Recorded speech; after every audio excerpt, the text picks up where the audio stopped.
Sir, फक्त fibre मी वाढवलं तर मला बद्धकोष्ठता टाळू शकते का? कारण फायबर सोबत आणखीन काही पाहिजे का आपल्याला? डेफिनेटली फायबर सोबत अनेक फॅक्टर येतात. जसं की आपण म्हणू शकतो, इन जनरल सांगायचं म्हटलं तर पाण्याचा खूप मोठा रोल येतो. जेवढं तुम्ही वॉटर इनटेक आयडियल आणि चांगलं ठेवाल, एक साधारणतः हेल्दी पर्सनसाठी 3 ते 4 लिटरच्या मध्ये पाणी घेतलं पाहिजे फॉर ऑल सीझन.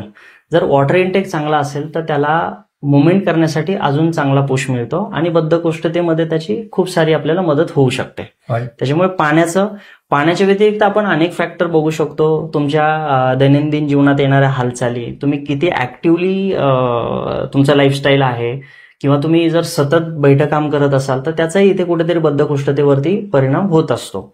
सो पाणी, तुमचं फायबर इनटेक आणि प्रपोर्शनल बॅलन्स, येस, या सगळ्या गोष्टी हव्यात आपल्याला. पाण्याबद्दल मी असं सांगतो की फायबर स्वतःहून करत नाही, फायबर पाणी रोखून ठेवतो. म्हणून तुमचा मल जो आहे सॉफ्ट होतो, नरम होतो आणि जुडलेला असतो. जे ब्रिस्टल स्कोर मध्ये आम्ही 1 to 5 मध्ये 3 आणि 4 आयडियल पूप होणं म्हणतात, तर तो होण्यासाठी तुमचा फायबर सोबत ॲडिक्वेट वॉटर, ह्या दोन्ही गोष्टी असेल तर मल जो आहे एका घट्ट ह्याच्यामध्ये प्रॉपर सॉफ्टली निघण्यासाठी आणि मुवमेंट होण्यासाठी मदत होतो.